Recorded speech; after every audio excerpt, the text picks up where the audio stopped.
Hello friends, मैं du Plessis Kumar on the spot English classes में आपका हार्दिक स्वागत करता हूं। देखेंगे आज एक न्यू सेशन के साथ आपके लिए एक टॉपिक लेके चलेंगे, जो कि हमारा टॉपिक रहने वाला है प्रोनाउन। तो प्रोनाउन क्या होता है और इसको किस तरीके से पहचान करेंगे, कैसे होता है, तो देखेंगे। फर्स्ट ऑफ ऑल इसके डेफिनेशन को लेके चलेंगे। प्रोनाउन क्या होता है? Pronoun is a word that is used in place of a noun or a phrase that contains a sense of noun that is called pronoun। क्या कहलाता है? प्रोनाउन कहलाता है। तो प्रोनाउन को समझने के लिए एग्जाम्पल भी मैं आपको दूंगा, लेकिन हमें सबसे पहले यह समझना पड़ेगा। डेफिनेशन में ही एक सेंस मैंने दिया है कि नाउन की जगह जो यूज होता है वह वर्ड प्रोनाउन होता है। लेकिन आगे देखेंगे ये जो इसको समझना पड़ेगा कि अ फ्रेज के लिए जो वर्ड यूज होगा वह वर्ड भी प्रोनाउन हो सकता है। तो कैसे होगा देखेंगे।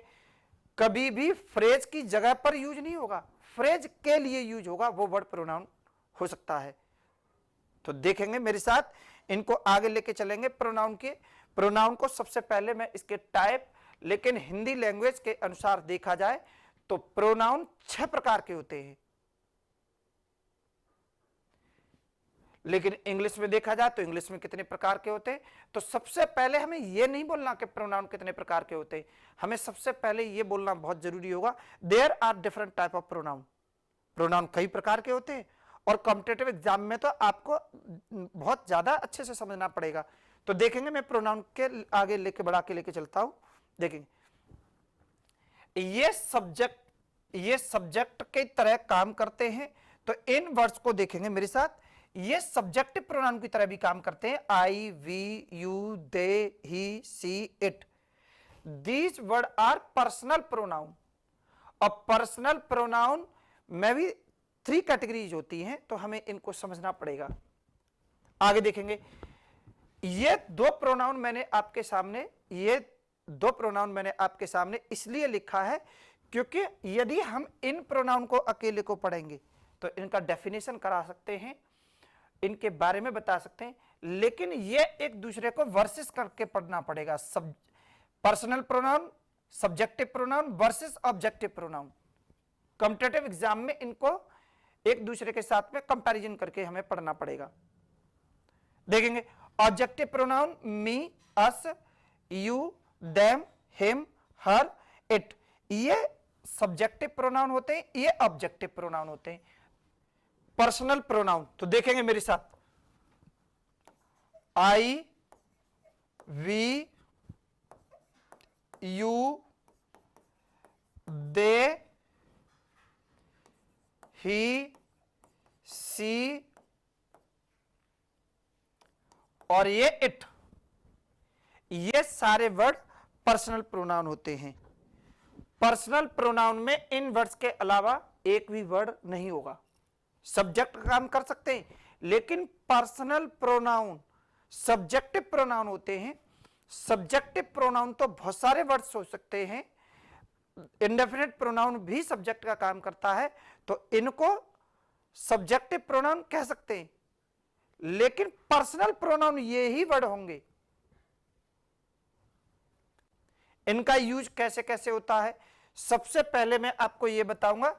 ये देखेंगे, ये फर्स्ट पर्सन में होता है, ये आई और वी फर्स्ट पर्सन में होते हैं, यू सेकंड पर्सन में होता है और ये थर्ड पर्सन में होते हैं।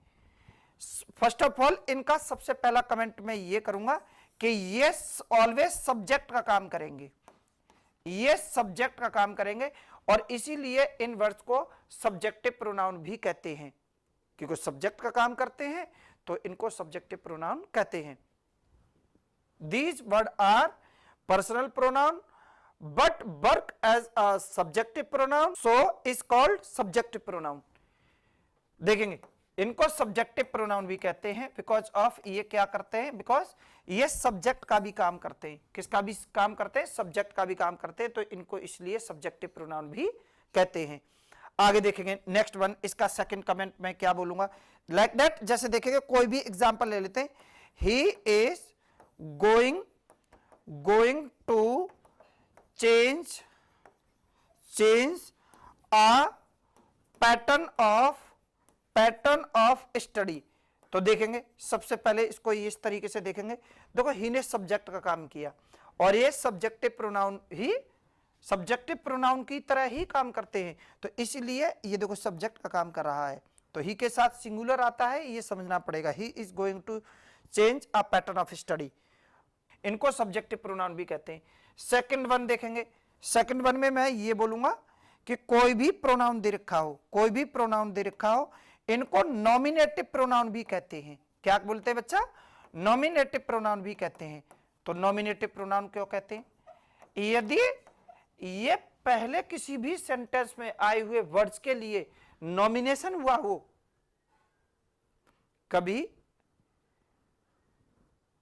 किसी भी सेंटेंस में पहले ये वर्ड यूज हो चुके हो और उस वर्ड के लिए अगर ये प्रोनाउन यूज होते हैं तो उसको नॉमिनेटिव प्रोनाउन भी कहते हैं। क्या कहते हैं?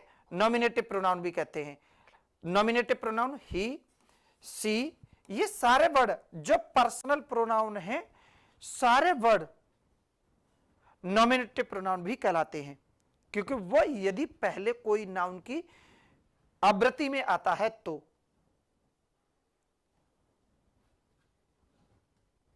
और भी वर्ड हो सकते हैं, वी, यू, ये सारे वर्ड नॉमिनेटिव प्रोनाउन भी कहलाते हैं। जैसे मैं इसका एक एग्जांपल करता हूं आपके सामने, देखेंगे।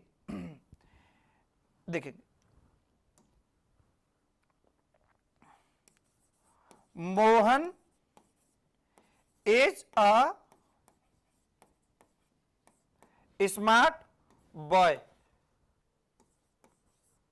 And he is very clever. Mohan एक स्मार्ट लड़का है और वह बहुत चालाक है, तो इसलिए इनको देखेंगे। इस केस में इसको नॉमिनेटिव प्रोनाउन बोलेंगे, क्योंकि बच्चा देखेंगे मोहन के लिए ही का यूज हुआ है, तो ये नॉमिनेटिव प्रोनाउन है, ये सब्जेक्टिव प्रोनाउन भी है, ये पर्सनल प्रोनाउन भी है। लेकिन कभी भी एग्जाम में ये पूछता है कि इसके नीचे अंडरलाइन करके पूछता है कि ये कौन सा प्रोनाउन है, और यदि नॉमिनेटिव प्रोनाउन अगर ऑप्शन में है तो आप लोग उसे अटेम्प्ट करिए। आगे देखेंगे, ये सब्जेक्टिव प्रोनाउन है या पर्सनल प्रोनाउन है, ये नॉमिनेटिव प्रोनाउन नहीं हो सकता, लेकिन ये वर्ड नॉमिनेटिव प्रोनाउन होगा। देखेंगे इसकी थर्ड वन, देखेंगे थर्ड वन कंडीशन क्या होगी। इसमें मैंने आपको एक डेफिनेशन में वर्ड दिया था, दैट ये फ्रेज की जगह पर यूज हो या सेंटेंस की जगह पर यूज हो, तो ये देखेंगे। तो ये भाई देखेंगे इट का जो यूज हुआ है ना, ये पूरे सेंटेंस के लिए हुआ है कि it is a very good for all student, या स्मार्ट टीचर के लिए हुआ है कि स्मार्ट टीचर है, तो ये तो सारे बच्चों के लिए तो बहुत अच्छी बात है, गुड थिंग। तो Mohan is a smart teacher, it is a very good for all students. तो इसको हम ये कह सकते हैं कि किसी भी फ्रेज के लिए क्वालिफाई करता है, किसी सेंटेंस के लिए क्वालिफाई करता है, इवन किसी भी पूरी स्टोरी को क्वालिफाई करता है, तो उसके लिए भी अगर यूज होता है तो ये वर्ड भी हमारा प्रोनाउन कहलाएगा। सब्जेक्टिव प्रोनाउन कह सकते हैं, नॉमिनेटिव प्रोनाउन कह सकते हैं, और पर्सनलाइज भी कह सकते हैं, क्योंकि पर्सनली इसी के लिए यूज हुआ है, इसलिए इसको पर्सनल प्रोनाउन भी कहते हैं। एक एक प्रॉपर्टी बोल्ड होगी, एक्सक्लूसिव होगी, अंदाजे में काम नहीं चलेगा। नेक्स्ट कमेंट देखेंगे ऑन द स्पॉट की तरफ से, इसके लिए क्या थ्योरी रहेगी, क्या प्रोजेक्ट रहेगा, देखेंगे। बी फॉर्म के तुरंत बाद अगर कभी भी कोई भी अकेला प्रोनाउन आता है तो आने वाला प्रोनाउन पर्सनल प्रोनाउन ही होगा। जैसे एक सेंटेंस आपने बहुत अच्छे से सुना होगा कि बच्चे भी कहते हैं कि कोई भी कह देता है कि मेरा एक सेंटेंस बनाओ कि मैं हूं, इस सेंटेंस को इंग्लिश में ट्रांसलेट करो, मैं हूं, कि इस सेंटेंस को इंग्लिश में ट्रांसलेट करो। तो भाई मैं हूं ये इंग्लिश में ट्रांसलेट करेंगे तो बच्चा इस तरीके से ट्रांसलेट कर देता है कि इट इज मी। बच्चा ये गलत है, क्योंकि बच्चे बी फॉर्म के बाद कभी भी ऑब्जेक्टिव प्रोनाउन का यूज नहीं होगा। बी फॉर्म के तुरंत बाद अगर कभी कोई अकेला प्रोनाउन आता है तो आने वाला प्रोनाउन पर्सनल प्रोनाउन ही होगा, अकेला कोई प्रोनाउन आता है तो इसलिए ये इट इज मी जो लिखा है ये गलत होगा। इसका सही ट्रांसलेशन जो बनेगा, इसका सही ट्रांसलेशन जो बनेगा क्या बनेगा, it is I, it is I होगा। इसमें गलत होगा। कोई भी व्यक्ति बाइक पर, कार पर अपने पीछे लिखवा लेते हैं इट्स मी, ये गलत है, डेफिनेटली गलत है, क्योंकि इसका बी फॉर्म के तुरंत बाद कभी कोई अकेला प्रोनाउन आता है तो आने वाला प्रोनाउन पर्सनल प्रोनाउन होता है। प्रॉपर्टी बोल्ड होगी। आगे देखेंगे। अब बच्चा कहता है कि सर बी फॉर्म क्या होता है। बी फॉर्म को मैं आगे देखो, मैं आपके लिए आगे बोलता हूं। स्पीकिंग वाले बच्चे हैं वो भी यहां पर थोड़ा सा रोल प्ले कर सकते हैं अपना। जैसे मैं बोल दूं कि तुम हो, तो इसको कैसे ट्रांसलेट करेंगे, इट इज यू, बिकॉज ये इंडिकेशन देते हैं, इट इज यू। आगे देखेंगे, इट इज यू, इसका ट्रांसलेशन ये होगा। आगे देखेंगे, वह है या वह थी, तो इसका क्या बनेगा, इट वॉज, वह थी बोला है मैंने, इट वॉज सी होगा बच्चा यहां, क्योंकि मैंने वही बात बोला, बार बार बोलूंगा कि बी फॉर्म के तुरंत बाद अकेला कोई प्रोनाउन आता है तो आने वाला प्रोनाउन आने वाला प्रोनाउन, मैं बार बार उसी बात को बोलूंगा कि बी फॉर्म के तुरंत बाद अगर अकेला कोई प्रोनाउन आता है तो आने वाला प्रोनाउन पर्सनल प्रोनाउन होता है। तो देखेंगे ये होगा, अगर कोई बच्चा इस तरीके से कर लेता है कि इट वॉज हर कर लेता है तो बच्चा ये गलत है, ये वाला सही होगा, क्योंकि बी फॉर्म के बाद पर्सनल प्रोनाउन आता है। इस केस में इनको सब्जेक्टिव प्रोनाउन नहीं बोलेंगे। एक एक प्रॉपर्टी बोल्ड होगी, एक्सक्लूसिव होगी। एक सेंटेंस और देखेंगे मेरे साथ कि मैं था, तो इसको कैसे ट्रांसलेट करेंगे, तो देखेंगे इट वॉज आई, ये सही होगा, ये सही होगा, लेकिन इसके बराबर में कभी भी इट वॉज मी होगा तो ये गलत होगा, ये वाला गलत होगा, डेफिनेटली गलत होगा, क्योंकि बी फॉर्म के तुरंत बाद कभी भी कोई भी अकेला प्रोनाउन आता है तो आने वाला प्रोनाउन पर्सनल प्रोनाउन आता है, न कि ऑब्जेक्टिव प्रोनाउन आता है। बच्चा इस बात को पूछेगा कि सर ये बी फॉर्म कौन सी होती हैं, तो देखेंगे बी फॉर्म कौन सी होती हैं। आप अपनी कॉपी पर लिख सकते हैं कि बी फॉर्म कौन सी होती हैं, लाइक दैट। देखेंगे is, am, are, was, were, will B,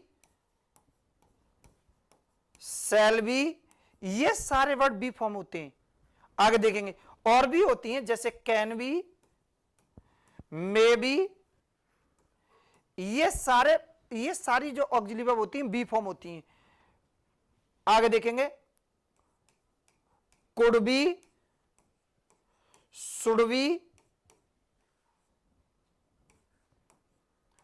would be, ये और मैं तो आप लोगों से यही बोलूंगा कि किसी भी वर्ड बी लगा हो, सारी बी फॉर्म कहलाती हैं। और बी फॉर्म के तुरंत बाद कभी भी कोई भी किसी भी बी फॉर्म के बाद, चाहे वो ऑक्सिलरी वर्ब के नेचर में हो या कंपोजिटिव मॉडल के नेचर में हो, किसी भी नेचर में हो, और बी फॉर्म के बाद कभी भी यदि कोई अकेला प्रोनाउन आता है तो पर्सनल प्रोनाउन आता है, प्रॉपर्टी बोल्ड होगी, एक एक प्रॉपर्टी बोल्ड है। तो आप लोग इस चीज को समझने की कोशिश करेंगे। मैं था, it was I, it was me नहीं, आप देखेंगे तो इट वॉज आई जो होगा ये वाला सही होगा, ये वाला गलत होगा।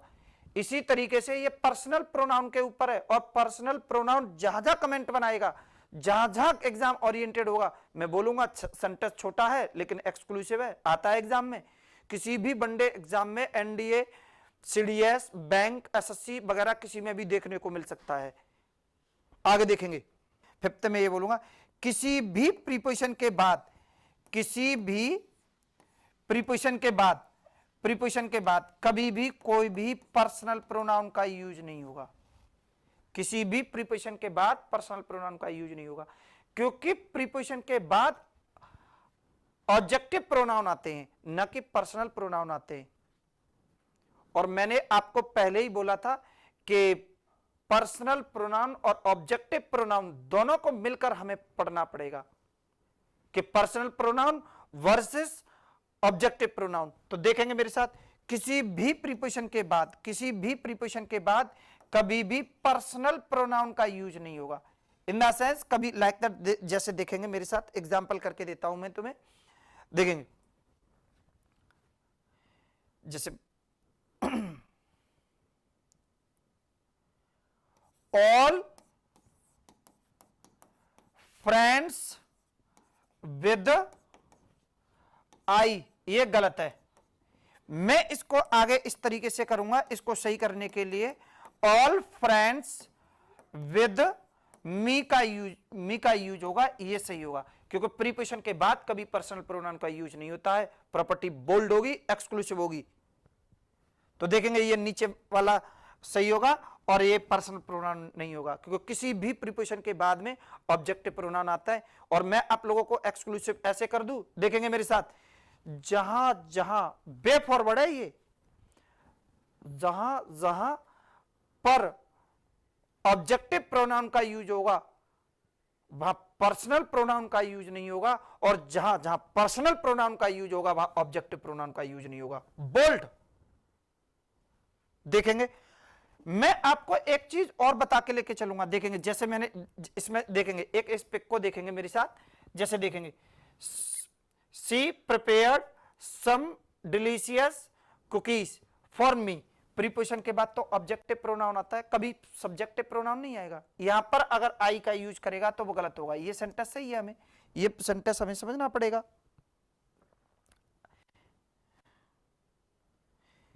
ये यहां पर सही है, क्योंकि प्रीपोजिशन के बाद ऑब्जेक्टिव प्रोनाउन आता है, ना कि सब्जेक्टिव प्रोनाउन आता है। और यहां पर आप लोग देखो, प्रीपोजिशन के बाद ये बेहतरीन कमेंट ऑन इट होगा, फ्रॉम यू होगा, यू का ऑब्जेक्टिव प्रोनाउन भी वही होता है और पर्सनल प्रोनाउन भी वही होता है। लाइक के बाद you, for us, wish them. हाँ, इस पर एक कमेंट और बोल के चलेंगे, देखेंगे दोबारा से। इसमें भाई किसी भी वर्ब के बाद, जैसे विश के बाद ये देम बैठा है, बी फॉर्म को छोड़कर किसी भी वर्ब के तुरंत बाद या बाद कभी भी कोई प्रोनाउन आता तो ऑब्जेक्टिव प्रोनाउन आता है। जैसा कि हमने एक सेंटेंस, जैसा कि हमने सेंटेंस में पढ़ा था, देखेंगे, सब्जेक्ट, ऑक्सिलरी वर्ब या मेन वर्ब, और इधर देखेंगे, इधर ऑब्जेक्ट। तो भाई ऑक्सिलरी वर्ब या मेन वर्ब के बाद के जोन में, अगर इस जोन में कभी बैठेगा तो ऑब्जेक्टिव प्रोनाउन बैठेगा। भाई सब्जेक्टिव प्रोनाउन क्यों बैठेगा? इसीलिए हमें यह समझना पड़ेगा कि ये ऑब्जेक्ट जो प्रोनाउन होते हैं, ऑब्जेक्टिव प्रोनाउन ऑब्जेक्टिव जोन में बैठेंगे, सब्जेक्टिव जोन में सब्जेक्टिव प्रोनाउन बैठेंगे, और पर्सनल प्रोनाउन को सब्जेक्टिव प्रोनाउन कहते हैं। एक एक प्रॉपर्टी बोल्ड होगी, एक्सक्लूसिव होगी। देखेंगे मेरे साथ, वहीं चलेंगे। तो ये वर्ब के किसी भी रूप के बाद, भाई ये देखो, ये सब्जेक्ट, ये वर्ब, इस जोन में, अब आगे देखेंगे, इस जोन में कभी भी कोई भी अकेला प्रोनाउन आता है, कभी भी कोई भी अकेला प्रोनाउन आता है तो आने वाला प्रोनाउन क्या होगा? ऑब्जेक्टिव केस में होगा, प्रॉपर्टी बोल्ड होगी। आगे देखेंगे, इट सही है, चलेगा, इट मेड दे रखा है, इट का ऑब्जेक्टिव केस भी इट होता है और सब्जेक्टिव केस भी इट होता है। इट मेड मी, देखेंगे भाई वर्ब के बाद बैठा है, मेड मी। और वर्ब के किसी भी रूप के तुरंत बाद कभी भी कोई भी अकेला प्रोनाउन आता है तो आने वाला प्रोनाउन ऑब्जेक्टिव केस में होगा, बी फॉर्म को छोड़कर। बी फॉर्म की कंडीशन क्या होती है देखेंगे मेरे साथ। प्रीपोजिशन के बाद ऑब्जेक्टिव केस आता आ रहा है, देखेंगे मेक के बाद भाई वर्ब के बाद आ रहे, प्रीपोजिशन के बाद ऑब्जेक्टिव केस आ रहे। सारी थ्योरी एक ही वे फॉरवर्ड में लीजिए, कभी भी कोई भी प्रीपोजिशन के बाद ऑब्जेक्टिव केस आता है, मेन वर्ब के बाद ऑब्जेक्टिव केस आता है तो वहां पर सब्जेक्टिव केस नहीं आएगा, पर्सनल प्रोनाउन नहीं आएगा। तो देखेंगे इसी चीज को समझने की कोशिश करेंगे। नेक्स्ट वन देखेंगे। भाई मैंने सबसे पहला कमेंट मैंने आपसे ये बोला था कि ये जो वर्ड होते हैं ये सब्जेक्टिव प्रोनाउन की तरह काम करते हैं, सब्जेक्टिव प्रोनाउन होते हैं, और सब्जेक्टिव प्रोनाउन होते तो अंडरस्टूड है कि सब्जेक्ट का काम करेंगे। कुछ वर्ड्स ऐसे होते हैं जिनके बाद पर्सनल प्रोनाउन नहीं आता है, जैसे देखेंगे next one comment, personal pronoun can not be used after these words like that, but except, rather than,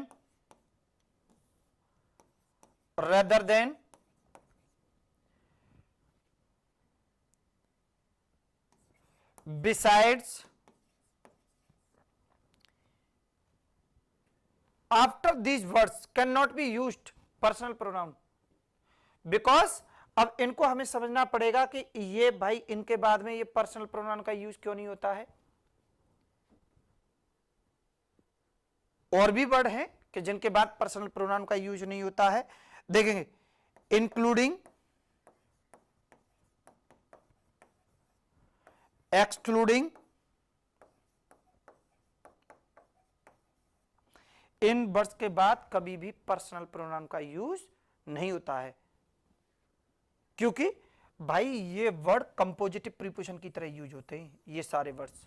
जैसा कि मैंने तुम्हें table of as well as में प्रोजेक्ट किया था, these word are compositive preposition as per sense of Hindi language, और preposition के बाद कभी कोई अकेला प्रोनाउन आता है तो आने वाला प्रोनाउन ऑब्जेक्टिव प्रोनाउन में होता है, प्रॉपर्टी बोल्ड होगी।